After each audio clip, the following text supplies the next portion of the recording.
Good afternoon and welcome back to Florida Aviation Network. We are live here at Sun and Fun in sunny Lakeland, Florida. The air show is happening outside us as we speak, and I have a special segment today. I have the honor, the privilege to introduce to you a good friend of mine and two-time winner of the FAASTeam Rep of the Year for the Orlando FSDO, Mr. Brent Moran. Brent, good to see you. Thanks, John. Good seeing you again. Glad you can make it. Haven't seen you since last night, right? Or like last year, you and I were sitting here, except we were on that side. Correct. And Ron was interviewing us. And Correct. We'll talk about Ron a little bit later. But we're both FAASTeam reps. They like you better, obviously. I'm better looking. Mom always liked you best. I'm better looking. So you won again, 2 year in a row. Next year will be your three-peat year. I don't know. We'll see. So you put on one seminar yourself pretty much right now. It was the one Ron started, but you took it over, right? Mm-hmm. And that is the third Monday? Third Monday of the month at Orlando Sanford International Airport. The Vigilante Room. In the Vigilante Room, which is right there in the Hertz rental The car rental place, correct. Yeah, and free parking. Parking validation is available. Yeah, you go park in the main lot, walk over, you got that little machine, gives you a sticker, you hold it up, the gate opens and out you go. So it's no reason not to go. And I enjoy it. I go to it every No, I appreciate that. every year, every month if I can. I like the format. Sometimes you go to these things and they're just lectures. They're just telling you this, and that. And then there's some others, which we may mention, which are totally unorganized. They're just open discussion. Never heard of such things. But, we're not talking about hangar talk here today. So, but IMC, I like, it's kind of a good combination of in between. You do have an organized lecture, you have a topic, but you get everybody involved, you get all the opinions going. So I really like that. And just before we went on, we were talking about the FAA move to be proactive rather than reactive, as what you say here is the seminars and activate pilot engagement. Correct. So what do you mean by that? Well, in terms of the actual seminar itself, like you said, it's not a lecture. I'm not the smartest person in the room. I have people like you in the audience, Ovi, and some other people that are high-hour pilots that have so much education, diversity in their flying, that when we have the open dialogue, I always learn something, and the other pilots do as well. So part of the benefit I get out of it is when I put the seminar together, it's typically either a topic that a previous attendee wanted me to do some research on. Like this month, it's going to be on in-flight emergencies. Last month was on weather based on a student wanting more weather. So I get an opportunity to do some research, but I guarantee no matter how much research I do, there is somebody in there, such as yourself, and we know some common people like Dave. He always has insights on maintenance issues that just says something that I didn't know. Who, Dave Strain? Correct. Yeah. Okay. Yeah, he has some good insights. So getting that. So last month we did weather, which I thought was really good, and so this month we're going to be talking about in-flight emergencies. Correct. Any particular thing, or just any kind of Yeah, in-flight I'm focusing on two chapters that the FAA put out. One is Chapter 18 in the PHAC, the Pilot's Handbook of Aeronautical Knowledge, and the other is Chapter 18 of the Airplane Flying Handbook, talking about the maneuvers. And so I'm also going to sprinkle in a little bit of startle response, and then I've got some scenarios I like to share. And like we usually do, I conclude with an analysis of an accident. So, but this time I'm going to do it from the energy management state. I actually shared it with an individual that's part of the Florida Aviation Network. I do like that part where you actually go through the accident. Sometimes you listen to the audio recording or even can be video. tough, yeah. Yeah, it's hard hitting, but hey, that's how we learn. Yeah, correct. I do like that. Also, the focus on the ADM, the aeronautical decision making. One of the other guys, Dr. Barreau was doing one last week on. There's a point when you have to say, "I'm having an emergency." Correct. And too often, the pilots say that too late in the process. You kind of have to recognize that up front. Like, this is an emergency. I'm now in emergency mode. Yeah, exactly. And we're going to cover that on Monday. And also training versus violations. I know that the FAA, really when Obi was invited me to one of the early aviation prevention counselor meetings back in 91, 92. Obie and Larry Enlow invited me to this thing. And they were talking about, like, let's do something, rather than just going out and violating people, let's figure out how we can train them to be better pilots. And that's sort of the whole purpose of this program, right? Correct. To be proactive, rather than punishing pilots, give them this knowledge. There's a wealth of resources out there. The FAA safety program is just phenomenal. You can kind of see the trend arrow of accidents and fatalities coming down. I don't know if it's necessarily tied to FAA safety, but a lot of it has to be. You know, just being proactive, making pilots think before they fly. One of the biggest decisions you're going to make as a pilot is to turn the key or push the button just to fly. What kind of resources? You say there's resources out there. What have we got?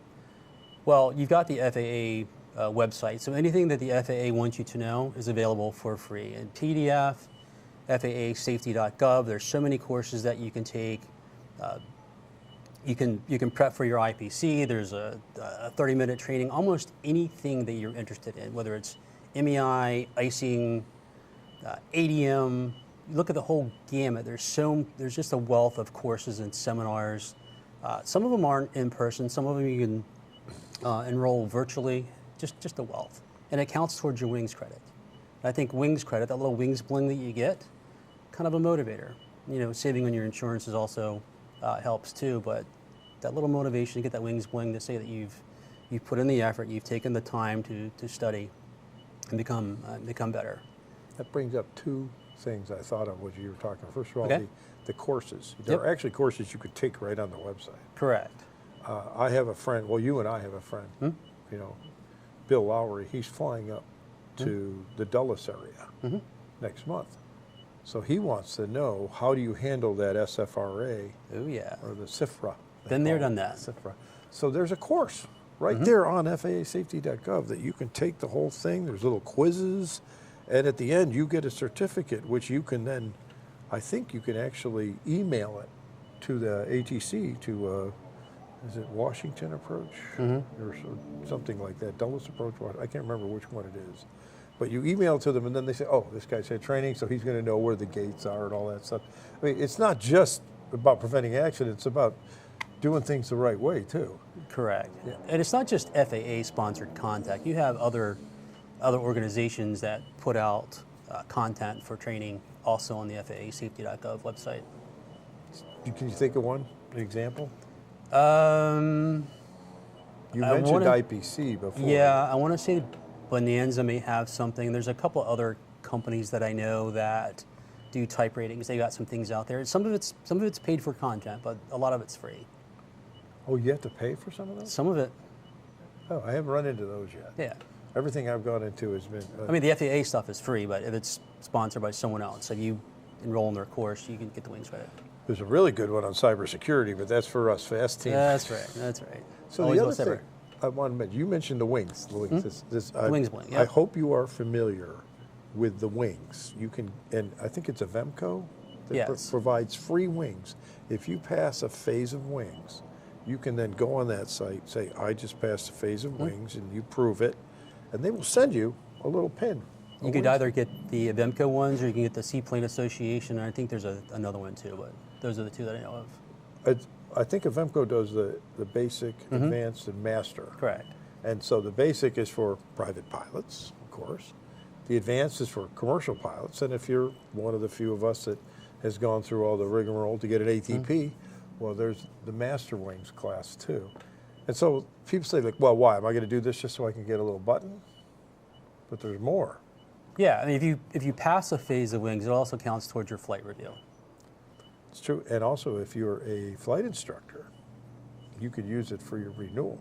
Correct. If you give people, I think it's, if you give 5 people 10 wings credits, and you could prove it to an examiner, and if you do talk to the examiner, remember to tell them it goes under duties and responsibilities. That's what you have to click. I learned that. Ed Comiskey and I figured that out when I had to renew again in June too. So, and they will. It takes 10, 15 minutes to send the things back and forth on your iPad, but you end up walking out with a renewed flight instructor certificate. But there's one other big reason, and I'm quoting our director on this. Obi once taught me: take 2 pilots who get in trouble. And not that we know anybody like that, you know, but 2 pilots who do something wrong. And the FAA comes in and they look at, here's one pilot who has never been to a wings class at all. And here's another pilot who did the same thing, but he's got 5 or 6 phases. He goes regularly. He shows that he's paying attention. Who would you rather be in that situation? Probably the person that made the effort to learn more. Yeah, it's just good for your, like you said, and also for your insurance. Now insurance companies are giving discounts for wings credit. Have you been doing wings this year? I have been. I've been part of the wings program for about 8 years. When I mean doing wings, I mean you're actually out flying with an instructor getting wings credits yourself. I've taken a lot of courses. Okay. And I've given some. I'm doing some multi work this weekend, so I'll ask our buddy Walter to do it. Walter, my nominee for Flight Instructor That's right. of the Year. Walter Berry. Submit it again next year, Walter. I'm still voting for you. Yeah, Walter Berry. So you guys are going to go fly the Seminole? Yeah, that's a great one. So you can get a full phase done there. Yeah. And as a flight instructor, at the conclusion of your students passing, I typically go in and give them a block of wings credit based on their new certificate. And you can. Oh, yeah. That's specifically said. Anyone. Yeah, if you get your CFI, I want to see it's like 18 wings credits. Something egregious. It's a lot. When I go into the flight instructor portal, I see there's like passing private check ride, passing instrument check ride. There's a whole phase and then some. Oh, yeah. Like you said, there's not only the phase, but there's a couple other extra credits too. Yeah, that's a good program to have. I'm excited about it. I use it more and more now that I'm getting to know the internal, the spans, and how to work it. Is that what you wanted to talk about today, or have I taken you off topic? No, you're right on target. Okay, what else did you want to go to besides? Was there something I've missed? No, I don't think so. We've covered the wings program, and just I'd say the value of going to a wings seminar in person versus online. We live in a tech environment. People are going to go Google the answer. They're going to read about an accident, read about something. But until somebody steps up with passion and conviction over a particular item, it may not resonate. It may not stick. When you hear someone's inflection on them describing something or a situation that they were in, it's much more powerful than just reading words on your little iPhone. I agree, especially that, and don't forget the social aspect of it too. You get to meet all these other pilots and students, instructors. It's like a little family. I see this. Probably see the same 7-10 people every month. Plus the new people. Correct. Yeah, we're getting a lot of new people. I'm glad to see that they're all growing. Oh yeah. For a while their attendance was not great, but now it's up again. I mean, you're regularly getting 20, 25 people, or sometimes 30. Correct, yeah. And same with us. The value of social media too, right? Because you have to go to the website. It can be a bit laborious. You can get the send emails out. They do. So, and that's a challenge sometimes because you're limited to 100 emails per seat in the room. So is that right? Correct. I didn't even know that. Yeah. So that's the edict that I got. So 100 emails per seat, and so we typically have a 45 seat capacity, so that's 4,500 emails. The reality is we're not going to get enough people based off that 4,500 emails going out. And we know why. Yeah. Because people don't give a good email to their FAA safety. They think they're going to get spammed, and you're not. You're not going to get spammed. You can give one of your good emails to the FAASafety.gov. So the challenge of spams is really filtering out who you can send it to. I'm like, okay, who's my target audience? Is it ATPs? I would love to have ATPs in there, just for the wealth of experience, but there's a lot of pilots in the Orlando, FSDO area, so necking down that list at the very end. So you use a zip code. Zip code and radius. And radius, plus what you pick as the Plus targets. what I have to pick off, because typically it's 10, 12,000 pilots in the local area. I'll get some bounce backs. So how big is radius do you use? 50. Okay, I've been doing 30. That's why I only see 5,000. Yeah, I had some folks a couple of years ago from Embry-Riddle. We did IFR trivia end of the year. I was there. Yeah, the people from Embry just came ready to rock and roll, and they were just firing off like, slow down. And that's probably why Raphael won the flight instructor here. He's not here today. He sends his condolences. We're supposed to be interviewing him too. Yep. We're forgetting this is about the General Aviation Awards. How do you say his last name? Duarte? I think so. Somebody will come up and hand me a note, but here, I have it here if I just want to bother putting my glasses on, which I should do, huh? Okay, well, he's not here today, so I've just got you, Brent, and Rafael was unable to make it today. Rafael Dubena, that was his name, Dubena. Okay. Rafael Dubena is the winner of the Flight Instructor of the Year award for the Orlando FSDO. And you say that the national awards announcement has come out? Correct. And they once again failed to recognize your excellence. Yours last year too. It's just unbelievable. You're a 2-time winner for CFI of the Year. That's impressive. Yeah, but still not not the national. Because always a bridesmaid, never a bride. If you're wondering about it, if you do win the national, you get to go to Oshkosh and get recognized there, and they pay your way. Well, they pay part of your way up there. I don't want to say they pay your way, but they pay part. I think you get a hotel room, something like that. I don't know. We'll have to ask Bob Rasky. He's here today, and he's done it. So actually, I'll be interviewing him at 2 o'clock, so stick around for that one. We're here 5 days right now, Tuesday through Saturday. I don't know if we have any on Sunday. But but what else didn't we cover? I mean, there's so much we could talk about the FAA safety program. I could talk about my start. I would like to hear that. How did it come to be? Yes. So I retired from the military in 2017. I took a job in Lake Mary. You were in the military. Huh? You were in the Air Force. Keep it up. Keep it up. 27 years. I was in the Air Force also. I know. I can say that. 27 years. And so right before I retired from the Air Force, I got my CFI at the Curtis LeMay Flight Center at Offutt Air Force Base, Nebraska.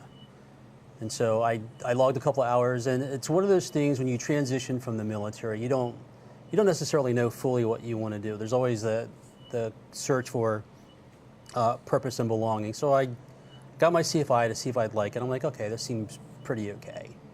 Then I took the job in Florida. The job was in Lake Mary, and I live in Sanford. I attended a seminar with Ron Timmermans. And right after the first one, I'm like, hey, I think I'd like to be a part of this. I'm a retired colonel. I'm used to speaking in front of a lot of people. I think I'd be okay. Colonel, yeah. With the birds. Yeah, so he let me do it. My first brief was on Deja Vu. It's about an anesthesiologist that killed his family twice.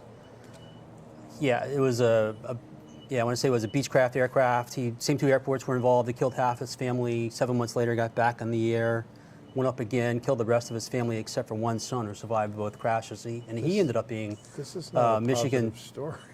Yeah, it wasn't. No, it's called Deja Vu. So did it twice, went through that, and then Bob Jacks at the Orlando FSDO interviewed me in 2018 to be part of the program, and ever since then I've been part of the program. And Ron, God rest his soul, was just a tremendous mentor, just getting me involved. Well, we can talk about Ron for a minute because he was instrumental in making me a rep.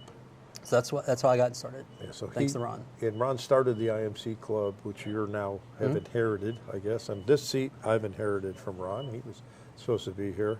For those of you who don't know, on February 10th, Ron was flying his beautiful G36 Bonanza out to Texas with his wife and their dog Ziva, and they had a catastrophic failure and apparently got oil all over the windshield.